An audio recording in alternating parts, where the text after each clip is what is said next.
Pessoal, dando continuidade à nossa revisão para o Enem de 2023, agora é a vez de Idade Antiga, parte 2. Bora? Lembrando que você encontra todas essas aulas completinhas no canal do Professor Fabião no YouTube. Corre lá! Bom, vamos começar falando sobre uma das principais civilizações da história. Civilização essa que deixou, né, para a gente aqui no Ocidente muitos legados, muitas heranças na língua, na cultura, nas artes, na democracia, ou pelo menos na ideia de democracia, como participação do cidadão na política. Bom, acho que você já sabe de que eu estou falando, né? É da Grécia Antiga.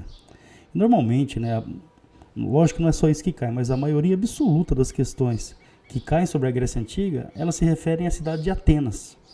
Lembrando que Atenas e Esparta eram as duas principais cidades. Esparta mais ligada ao militarismo, enquanto Atenas mais ligada ali à filosofia, ao pensamento racional. Bom, em Atenas, a sua estrutura democrática, ela previu que a participação do cidadão na política, nas decisões da cidade. E a democracia ateniense, com o passar do tempo, ela foi se tornando cada vez mais direta, ou seja, o cidadão ele participava diretamente das decisões da cidade.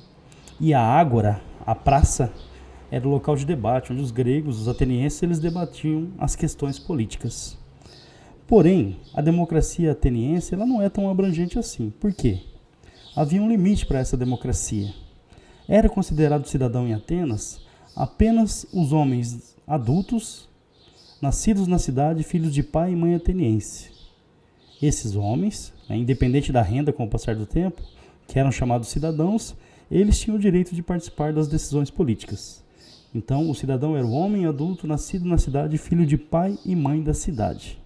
Tá? Isso em Atenas, mas era parecido em algumas cidades gregas. Então, quem estava fora das decisões políticas? As mulheres, as crianças, os escravizados, obviamente, e os estrangeiros. Esses não participavam da política. Então, embora a Grécia, Atenas, tenha nos deixado como herança a ideia de democracia como participação do cidadão na política, mesmo em Atenas, essa participação era restrita. Outra coisa importante, ser cidadão em Atenas era participar das decisões da cidade. Aquele cidadão que não participava da política era considerado um inútil. Com o passar do tempo, os atenienses criaram vários mecanismos para proteger a sua democracia. Uma delas foi o ostracismo, que permitia expulsar da cidade pessoas que eram consideradas ameaça à democracia ateniense. Essa pessoa ficaria expulsa da cidade, fora da cidade, durante um período de 10 anos.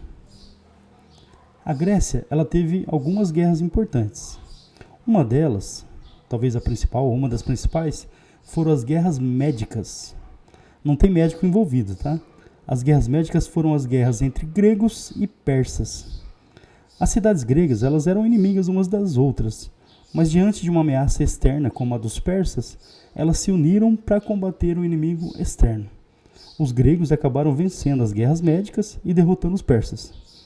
Uma das batalhas mais famosas das guerras médicas foi a Batalha de Maratona, vencida pelos gregos. E, segundo a história, um soldado correu da região de Maratona até Atenas para avisar da vitória, distância que dava aproximadamente 42 quilômetros e pouco. Esse soldado avisou da vitória e morreu logo na sequência. E hoje a gente tem nos Jogos Olímpicos, que também é uma criação grega, uma homenagem a esse soldado que é a corrida da maratona. Mas talvez a principal guerra que selou o destino da Grécia foi a Guerra do Peloponeso. A Guerra do Peloponeso colocou frente a frente a Confederação de Deros, liderada por Atenas, e a Liga do Peloponeso, liderada por Esparta. Esse conflito ele foi vencido por Esparta com o apoio dos persas, mas o resultado final desse conflito foi a destruição da Grécia. Com a Grécia enfraquecida devido à Guerra do Peloponeso, uma outra cidade-estado importante na região, mais ao norte da Grécia, chamada Macedônia, que também tinha uma cultura grega, ou cultura helênica. Essa cidade, governada por Filipe II da Macedônia, e que tinha um filho chamado Alexandre, que mais tarde será Alexandre o Grande, vai aproveitar o enfraquecimento das cidades gregas para invadir a região. Alexandre, filho do Filipe, ele lutou no exército do pai pela primeira vez aos 16 anos contribuindo para a vitória. E aos 20 anos, com a morte do pai, Alexandre vai assumir o trono do Império da Macedônia, já dominando a região da Grécia. Alexandre tinha planos, queria seguir os planos do pai, que era expandir o Império Macedônico até a Pérsia.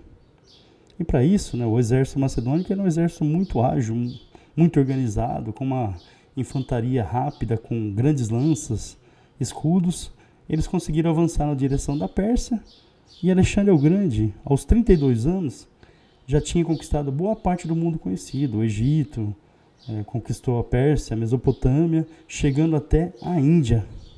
Alexandre gostava de praticar a cultura dos povos dominados, inclusive era criticado por alguns dos seus generais, dos seus soldados, por praticar a religião, vestir roupas da cultura dos povos dominados. Essa característica de Alexandre foi fundamental, uma preservação cultural dos povos dominados e também a influência da cultura grega sobre esses povos. Movimento que a gente chama de helenismo. O helenismo é a influência da cultura grega na região. Com a expansão do Império de Alexandre o Grande ou Império Macedônico, a cultura helênica ou grega, portanto o helenismo, ele vai influenciar toda a cultura da região e também vai sofrer influência dela. Alexandre morre ali por volta dos 33 anos de causas desconhecidas e até hoje o local do seu túmulo é um mistério.